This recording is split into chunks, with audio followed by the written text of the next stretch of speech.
Former federal prosecutor Joe Moreno joins me. Joe, do you think this is weird?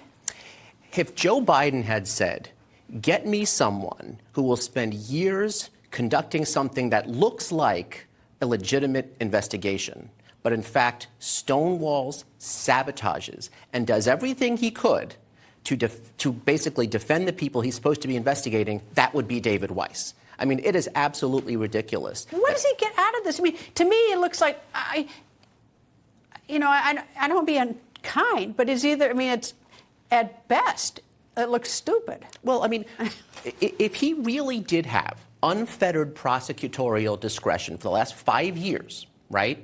It basically special counsel in all but name.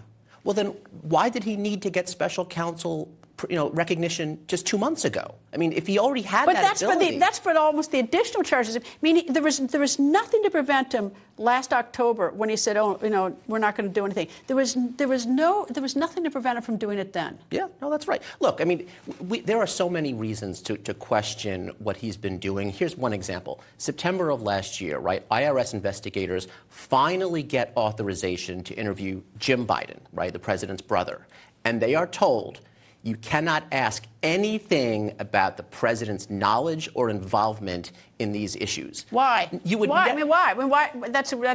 You would never tell your investigators to have topics that are off limits. It's absurd. And so that's just one example. But who's doing this? I mean, who's sort of, who's the wizard behind the curtain? It's David Weiss's office. It's his staff that's running this investigation. So, I mean, look, obviously, he won't do anything unless his back is to the wall, right? So to your point, only when the whistleblowers testified did we see that deal. But I just sort of think it's like a sort of sense of personal pride and honor. I mean, it's like, if I'd gotten into the mess, I would have tried to jump out a long time, much earlier, and said, look, I got family problems. I need to get out of this. I mean, he just kept doing this. It's a farce. I mean, it's an insult to our collective intelligence. Joe Biden just might as well shut this down and pardon his son, because that's where this is headed. And basically, it's all but name only. So, yeah, I mean. But there are so many weird things. I mean, there's another thing where I saw some checks where Jim Biden's wife withdrew, I think, $50,000 in the morning. It says cash. Now, I don't know if that's true, but this is from the Oversight Committee.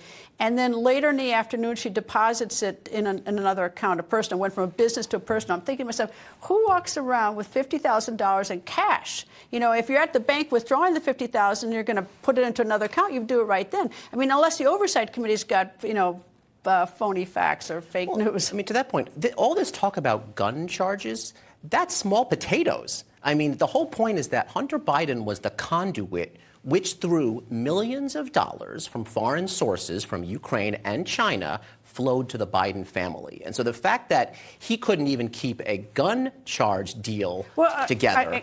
He wrote this, and the thing that drove me nuts is that he said in his op-ed in the USA Today, he said it was an unloaded gun. It doesn't even matter if it's unloaded or not. I mean, there's all these sort of things that get injected in this that just are diversion. But anyway. Joe Moreno, thank you. Nice to talk to you. Thanks, Greta.